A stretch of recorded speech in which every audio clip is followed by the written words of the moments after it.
I'm Edward Dougherty. I teach English. I'm a professor of English at Corning Community College. And I have been here since 1999, the last millennium. And I'm Gregg Caruso. I teach philosophy here at SUNY Corning Community College.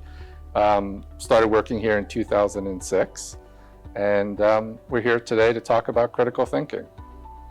Critical thinking is the basis of personal decision-making and collective decision-making.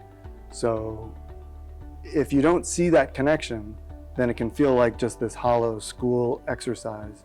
But if you see that connection, then it becomes invaluable. Yeah, I mean, for me, I feel like critical thinking is the foundation, not only for personal growth and for personal development, but it's the key, I think, to the survival of our society. If we're going to live in a participatory democracy, students need to learn how to participate.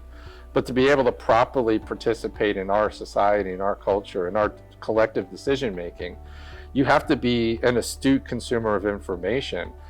For me, I think critical thinking is perhaps more important now than it's ever been before. I agree. And part of it, I mean, we even have new terms for it. We have things like fake news and alternative facts that have worked their way into our understanding and our vernacular. And you could get your news spun however you like it, and we could live in bubbles. You could have your news spun to the right or your left or whatever your political preferences are. If our society is to survive, we have to learn how to be able to consume information in a way that we are able to understand its source, whether it's a good or bad source of information, whether that information is justified or whether it's opinion. The distinction between hard news and opinion has completely evaporated in our society. And I'm not sure everyone, and particularly some of our students, don't always realize the difference between the two.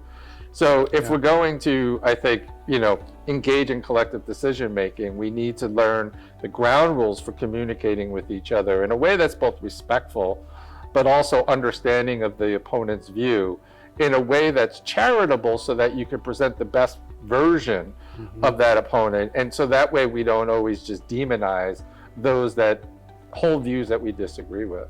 I put in a new unit into my comp courses where I give them just a couple of principles, because there's so many, that they could go deeper into and then sample material to show them, here's the same story from different points of view, so what's different about it?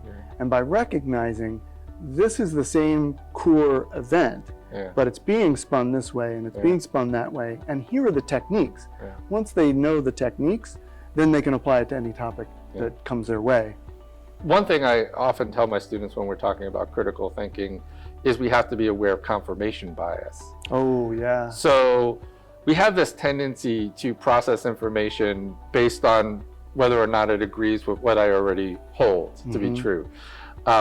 And there's even studies, right? So you could provide students with an article that's just purely factually based, whether it be about gun control or healthcare policy, and you ask them whether or not this supports their view. And you could poll people on both sides of the political spectrum, and the ironic thing is both sides will say that the article supports their position. And that's because people tend to focus on the bits of the data that do support their position and sort of dismiss or just ignore the bits that don't. Once we're aware of confirmation bias, we could be on guard against it.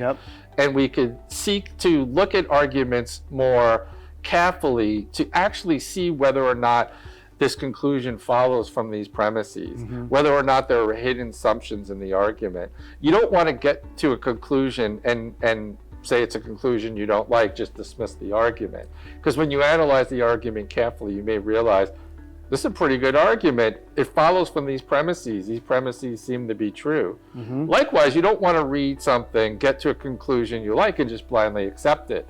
Because upon closer examination, you realize this is not a very good argument for this conclusion. And unless you could provide a better argument, you yet have any good reason for accepting that conclusion.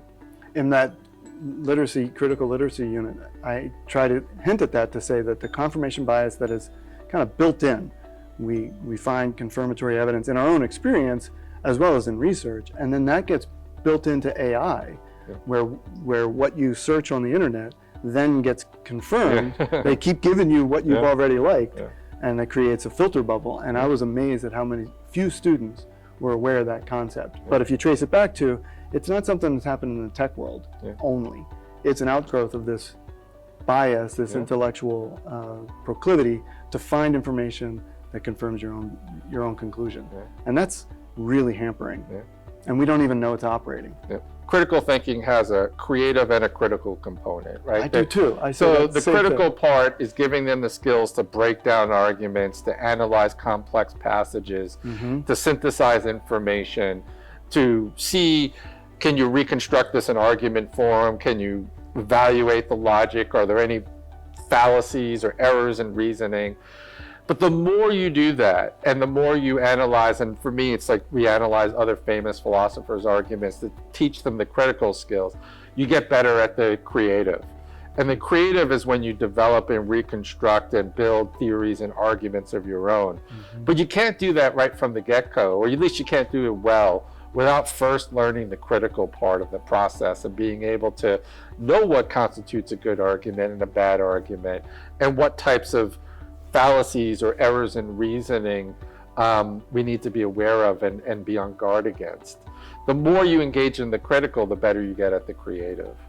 And I often approach it the opposite, particularly in creative writing or in literature classes, where the creative, the felt, the emotional is the basis to say, why do you find this passage so upsetting?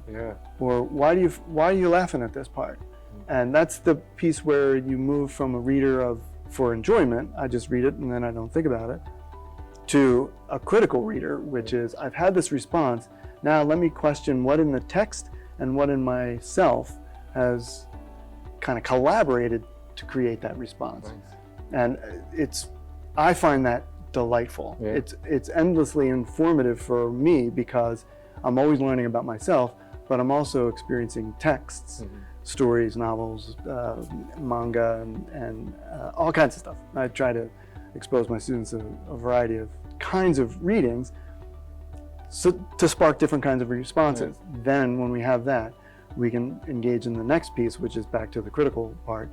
What's happening in the text, or what's happening in yourself? What's getting activated?